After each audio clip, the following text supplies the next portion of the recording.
Hello friends, daily dictation के लिए channel को सब्सक्राइब कर लें और डिक्टेशन पसंद आए तो उसे लाइक करें और अपने दोस्तों में शेयर करें।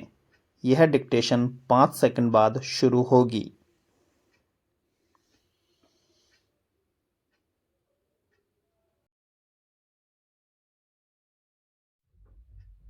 स्टार्ट। सरकारी नौकरियों के लिए चयन प्रक्रिया यूँ भी जटिल और कई बार बेवजह लंबी होती है। उसके बाद भी नियुक्ति पत्र मिलने, प्रशिक्षण और तैनाती में समय लग जाता है।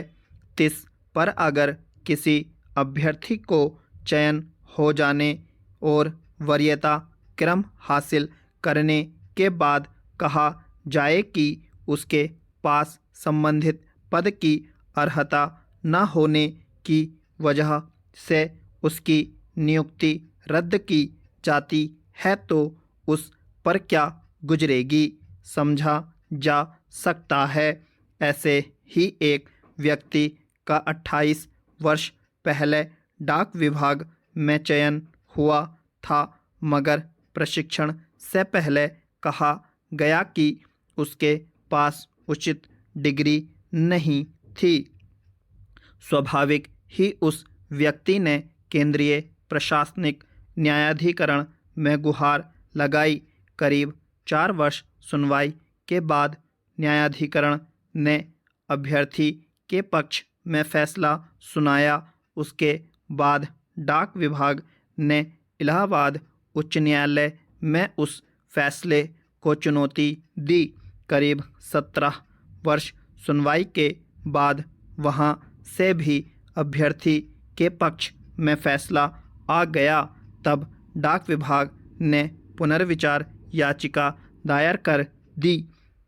4 वर्ष बाद वह याचिका भी खारिज हो गई। तब डाक विभाग ने सर्वोच्च न्यायालय में अपील की, मगर उस ने भी साफ कर दिया है कि अभ्यर्थी को नियुक्ति मिलनी चाहिए। अंदाज़ा लगाया जा सकता है कि इन 28 वर्षों में अभ्यर्थी को किन मानसिक तनावों से गुजरना और कैसे अपना गुजारा चलाना पड़ा होगा। किसी भी पद के लिए आवेदन मंगाए जाते हैं तो उसके लिए योग्यता और अनुभव आदि से संबंधित नियम और शर्तों का स्पष्ट उल्लेख होता है। आमतौर पर जो अभ्यर्थी उन शर्तों को पूरा करते हैं वही आवेदन भेजते हैं। इसके बावजूद उन आवेदनों की छँटाई के लिए समिति बनाई जाती है जो बारीकी से अनिवार्य शर्तों की जांच करती है। फिर उन्हीं अभ्यर्थियों को प्रतियोगी परीक्षा के लिए बुलाया जाता है जो अंतिम रूप से विज्ञापित पद की अनिवार्य अर्हता रखते हैं। प्रतियोगी परीक्षा पास कर जाने के बाद भी हालांकि नियुक्ति पत्र देने से पहले अभ्यर्थियों के मूल प्रमाण पत्रों की जांच की जाती है और अगर किसी ने उनमें किसी तरह की धोखाधड़ी की होती है तो स्वाभाविक ही न सिर्फ उसका नियुक्ति पत्र रोक दिया जाता बल्कि कई बार उसके खिलाफ दंडात्मक कार्रवाई भी की जाती है। मगर डाक विभाग के संबंधित मामले में चयन की अंतिम प्रक्रिया के बाद नियोक्ताओं ने पाया कि अभ्यर्थी ने 10वीं की परीक्षा व्यावसायिक वर्ग से उत्तीर्ण की थी। शर्तों में इसका स्पष्ट उल्लेख नहीं रहा होगा कि ऐसे वर्ग से उत्तीर्ण अभ्यर्थियों के आवेदन स्वीकार नहीं किए जाएंगे। जाहिर है दोष संबंधित विभाग का था, न कि अभ्यर्थी का।